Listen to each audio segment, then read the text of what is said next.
Olá, muito boa noite para você. Começa agora mais uma edição do Sala Debate. Olha só, mais de 10 mil anos de convivência com o homem não foram suficientes para tornar a cannabis um consenso. Ela já foi utilizada em outros países, em outras épocas, para diversos outros fins. Na China, tinha um fim que poderia cuidar aí de qualquer mal que afligisse o ser humano. Na Índia também já foi usada como afrodisíaco. Em outras nações da África, era uma oportunidade de se fazer contato com orixás. E a gente sabe que a discussão sobre a maconha avançou muito e ainda precisa avançar mais em muitos países, sobretudo no Brasil. Atualmente, o uso recreativo da maconha, o consumo da erva, ainda é muito questionado. Algumas nações já propuseram algumas alterações na sua legislação para poder conviver com essa circunstância. Países como os Estados Unidos, países como a Holanda, países como o Uruguai já têm aí um certo nível de avanço nessa discussão. E a gente vai propor aqui hoje que você participe desse debate e opine sobre como o Brasil poderia avançar sobre esse assunto, a descriminalização e a legalização da maconha. Para este debate, eu convido para esta conversa o Orlando Zacconi, ele que é delegado da Polícia Civil do Rio de Janeiro e também representante da LIP Brasil, agente da Lei contra a Proibição.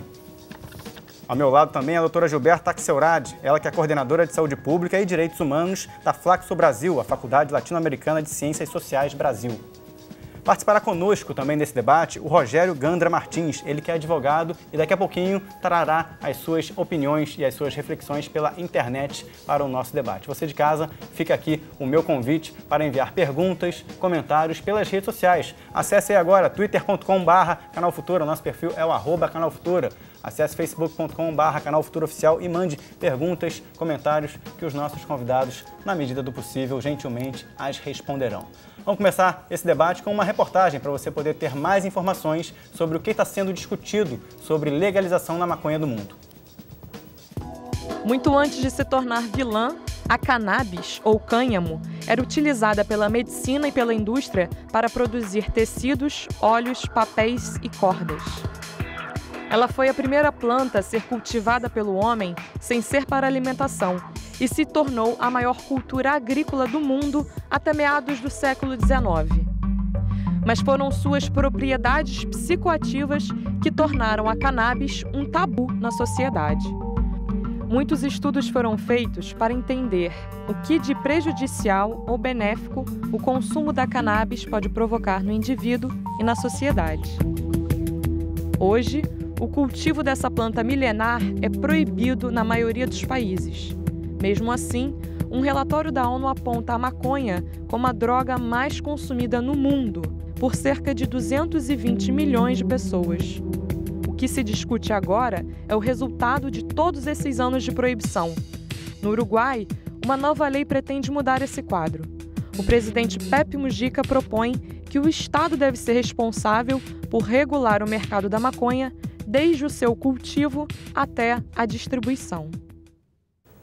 Muito bem, Orlando Zacconi, Gilberta Axelrad, muito obrigado pela presença, boa noite para vocês. Boa noite. Que experiência a gente pode tomar a partir dessa medida do Uruguai, por exemplo? A gente acabou de ver na reportagem que o Pepe Mujica trouxe para a sociedade uruguaia um outro patamar na discussão sobre legalização na produção da erva da maconha. Existe um paralelo que a gente possa trazer para o Brasil? Orlando, muito boa noite para você. Boa noite. Não, existe sim. O Brasil está um pouco atrasado em relação até aos seus irmãos aqui da América do Sul. Né? Nós temos já na Argentina política de drogas muito mais avançadas no sentido de descriminalizar a conduta do usuário. Nós temos também experiência no Equador, né? Na própria Colômbia, né? Políticas mais tolerantes em relação à circulação dessas substâncias hoje proibidas, né? E que o Brasil, a gente tem muito pelo contrário, né? Um projeto de lei aí do Osmar Terra, que propõe, inclusive, a volta da pena de prisão para o usuário. Então, nós estamos num movimento de retrocesso, né? Então, acho que a sociedade deveria debater mais esse tema para que a gente possa, né, ver o que está se acontecendo ao redor, né, aqui na América do Sul e no restante do mundo, né? Porque se nós formos falar de Europa, Canadá, né, as políticas sobre drogas hoje estão muito mais avançadas do que no Brasil. Gilberto, boa noite para a senhora. Boa noite. O que o Brasil precisa fazer para avançar nesse sentido? O Zacconi disse aqui que existem experiências, obviamente, de países sul-americanos que já estão mais à frente do Estado brasileiro nessa discussão. Por que aqui, é óbvio que existem muitas outras razões, nós vamos ouvir outros pontos de vista, por que aqui essa discussão ainda está mais estagnada? Eu acho que está faltando esse olhar para fora mesmo, né? Eu fico pensando que nos anos 60, na década de 60, tinham dito, né, que havia uma forma de expressão que dizia o que é bom para os Estados Unidos é bom para o Brasil. Então, acho que nesse momento a gente devia olhar para os Estados Unidos, porque os Estados Unidos, em 16 estados, o uso medicinal da maconha já foi legalizado, né? E em 2 estados, no Colorado e em Washington, o uso recreativo já foi também aprovado. Há iniciativas populares e não só decisões do Estado, né? Então, eu acho que a gente tem que olhar e compartilhar, né, ver essas experiências, não só no Uruguai, mas na Colômbia, na Argentina, Portugal, Espanha. Há uma série de medidas que avançam e o Brasil ainda é muito tímido em relação a esses avanços. A gente ainda permanece com uma política antidrogas, uma política de abstinência contra todas as evidências, porque como o programa passou aí no início, quer dizer, a sociedade sempre fez uso de substâncias psicoativas. É específico de quem tem consciência querer experimentar com a consciência. Proibir é uma pedra no meio do caminho da educação, que é a minha área, né? Porque você, proibindo, você não pode falar, você não pode saber, você entra em usos perigosos, você não pede tratamento porque você não quer se identificar, né? Então, eu acho que essa proibição já foi reconhecidamente um fracasso. O Brasil tem que abrir seus olhos, né, para o que está se experimentando em outros países. Vamos trazer agora um outro ponto de vista, vou chamar pela internet o Rogério Gandra Martins, ele que é advogado e participará conosco agora ao vivo para trazer aí o seu ponto de vista sobre a possível discussão sobre legalização e descriminalização da maconha no Brasil. Rogério, muito boa noite para você, tudo bem? Boa noite, tudo bem? Eu primeiramente gostaria de agradecer a poder participar do debate e também dar o meu boa noite ao Dr. Hans, a professora, e colocar o meu ponto de vista, que é um ponto de vista divergente, mas eu acredito que quando se fala na descriminalização e também na legalização, geralmente se pegam ordenamentos jurídicos de países diferentes, né? E necessariamente nesses países o tipo de cultura e a forma pela qual a droga ela chega ao usuário, ela é um pouco diferente do que no Brasil. Basicamente aqui no Brasil eu entendo que muito embora existem várias funções da maconha, eu colocaria única exclusivamente para o lado medicinal, eu acharia questionável, mas eu sou contra o uso e a descriminalização justamente pelo fato de que a grande ponta do mercado da venda da droga, né, está em posse hoje do crime organizado. Deixa eu trazer então, Rogério, para a gente poder, você vai participar conosco durante todo o debate, vai poder trazer seu ponto de vista aí pela internet. Deixa eu trazer um pouquinho a bola aqui para os nossos convidados no estúdio. Orlando, o que você tem a dizer sobre esse comentário do Rogério, que associa, obviamente, a possível consequência da legalização da maconha com uma associação com o crime organizado? O que tem que ser esclarecido para o público brasileiro nesse sentido? Sim, mas só está na mão do crime organizado porque é proibido. Até porque, se fosse legalizado, seria uma grande empresa, como é a Ambev, por exemplo, né, que é considerada uma empresa uma das maiores do Brasil, maior que a Petrobras. Né? E ninguém olha o presidente da Ambev como responsável por toda a lesividade que o álcool traz para o ambiente social. Então, o marco que vai distinguir crime organizado de empresa, traficante de empresário, né, droga do mal e droga do bem é a legalização. Né? Ninguém, né, pode observar, né, a violência no consumo, no comércio, desculpa, de álcool, porque o comércio de álcool não é violento. Mas quando começou essa distinção de passou a ser considerada crime? porque em algum momento da história o consumo da maconha passou a ser criminalizado, certo? Sim, no Brasil... Nesse momento, o que deve ter acontecido naquela época para No Brasil, a proibição da maconha tem um marco racial, porque o Brasil foi o primeiro país a proibir a maconha no mundo, em 1830, 100 anos antes dos Estados Unidos. Tem uma postura municipal do Império no Brasil que dizia que era proibido aos escravos e a qualquer pessoa o pito do pando, que era a forma como se referia na época ao consumo da maconha, né? Uma comissão brasileira teve na Convenção de Xangai, que foi a primeira convenção internacional a proibir drogas, levando a proposta para se proibir a maconha sob o argumento que a maconha deixava as pessoas débeis mentais, inclusive citando que era uma droga usada pelos negros.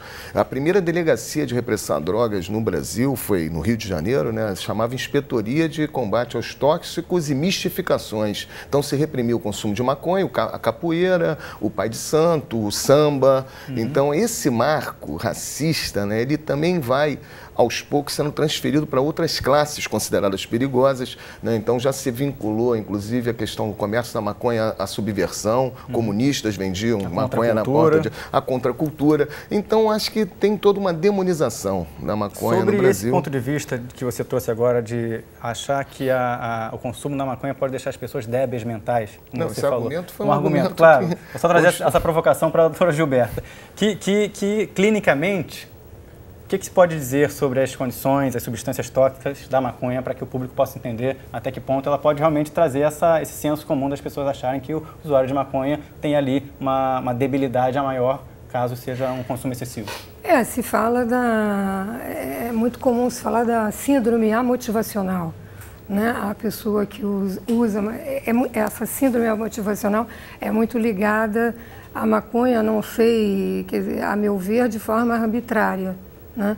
Porque você pode ver pessoas que estão preparando um concurso e, para se distender, fumam baseado, né?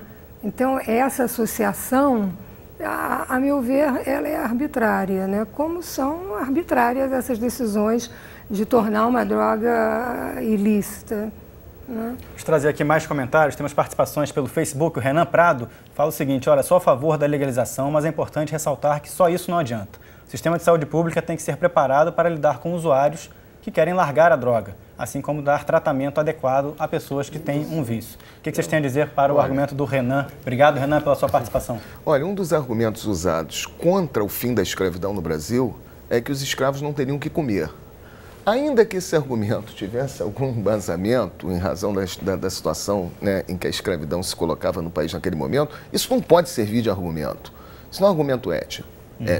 Então, acho que a questão da saúde pública, ela no Brasil não funciona independente das drogas, dessas drogas, no caso a maconha, estar ou não legalizada. Nós já temos um serviço público de saúde ruim e isso tem que ser uma discussão inteiramente outra discussão, né? Separada do debate sobre a legalização das drogas. Até porque a proibição das drogas causa um dano maior à saúde do que a própria droga. Hoje, mais pessoas morrem na guerra contra as drogas do que pelo uso da droga. No caso da maconha, então, nem se fala, porque não existe um registro no mundo de uma morte pelo uso de maconha. Agora, na luta contra a maconha, nós temos um número muito expressivo de mortes. Deixa eu trazer aqui de novo o Rogério para participar.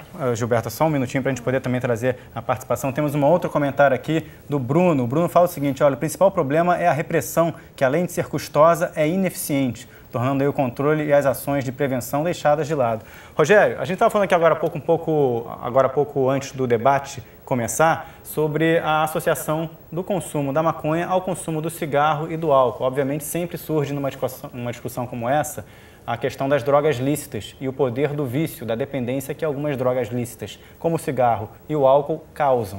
O que você tem a dizer sobre isso? Quer dizer, justamente o consumo liberado da maconha não se associaria ao que já existe no sentido do álcool e do cigarro? Olha, eu acho que tanto a maconha, quanto o cigarro, quanto a bebida, tem o seu elemento de vício. Evidentemente que o cigarro vai ter, dentro dos três, vai ter o seu elemento de maior vício. Porém, o cigarro não tem um elemento alucinógeno que a maconha tem, e a questão da cerveja É lógico que bebida em Tem esse elemento. quantidade tem esse elemento. Agora, um pequeno parênteses. Quando eu falei a respeito do crime organizado e se colocou uma empresa de cerveja, uma legalização, né, nós temos que pensar primeiro na questão isso foi colocado por uma pessoa que estava ouvindo o programa, né? Quem vai cuidar de eventuais pessoas, né, dentro do sistema de saúde? Todo esse trabalho tem que ser feito. Ora, essa empresa, ou uma empresa hoje que seja de bebida, ela paga tributo e paga em alta escala, assim como o cigarro. Ora, se a maconha, quando eu falo que ela está com o crime organizado hoje, é porque o crime organizado é a venda. Então, não é o fato só de legalizá-la ou de descriminalizá-la que vai tirar a maconha deles. Eles também vão fazer o comércio informal, porque sem tributo, que se eu legalizo, uma empresa vai ser uma grande empresa de maconha, mas vai ter que pagar os seus tributos. Rogério, quem fez esse comentário foi um dos nossos convidados, Orlando Zacconi, que também está aqui para argumentar a respeito desse seu comentário. O que você tem a dizer, Orlando? Sim, existem também produção de cigarro, de tabaco e produção de álcool que foge ao mercado regulamentado. Mas essa produção ela é insignificante perto da totalidade do mercado. Evidentemente que um consumidor, podendo consumir, né, uma droga, no caso a maconha que nós estamos falando, né, que tem lá um registro, que tem lá uma definição, né, do que está sendo oferecido, uma agência controladora, no caso seria a Anvisa, porque ela controla, né, a Anvisa teria condições de controlar isso? Ué, claro que deveria ter. Deveria ter, tem que mas ter, você acha que pela estrutura que tem hoje teria? Mas se ela não tem pressa, então temos que proibir todos, inclusive a comida, porque ela que controla a comida também. Então, isso aí também é uma discussão que a gente não pode, que é a mesma coisa da saúde pública. A gente tem que separar, entendeu? Nós temos que ter uma boa saúde pública, um bom órgão de controle, né, de drogas e alimentos, que é interessante, né, que é a mesma empresa, e isso tem que ser colocado independente da legalização da droga. Agora, é importante dizer o seguinte, hoje, né, essa droga é oferecida no mercado, pessoas consomem ela, porque eu não estou entendendo esse debate que parece que hoje ninguém fuma maconha, parece que hoje a maconha não chega no mercado, parece hoje que as pessoas vivem na crença de que a proibição afasta, né, a existência do mercado e do consumo. Então, acho que a legalização vai simplesmente trazer para um marco menos violento, com certeza, né, o comércio dessa substância. Gilberta, a senhora ia falar quando eu te interrompi? Sobre a primeira pergunta ainda, né, sobre a questão da legalização. Eu acho que uma coisa importante a gente entender que a legalização da maconha, como de qualquer outro tipo de droga que hoje é proibida, ela não poderá ser como foi o proibicionismo. Quer dizer, a proibição foi uma lei decidida de cima para baixo, né? A legalização não vai poder seguir esse mesmo caminho. Eu acho que tem que haver um amplo debate na sociedade, eu acho que as instâncias populares têm que se manifestar, tem que haver um controle do Estado, embora não um monopólio, como a gente estava falando, né? Mas eu acho que vai ser um processo diferente. Uma coisa que é muito comum é as pessoas pensarem, não, a legalização vai ser o liberou geral, a legalização vai ser o caos.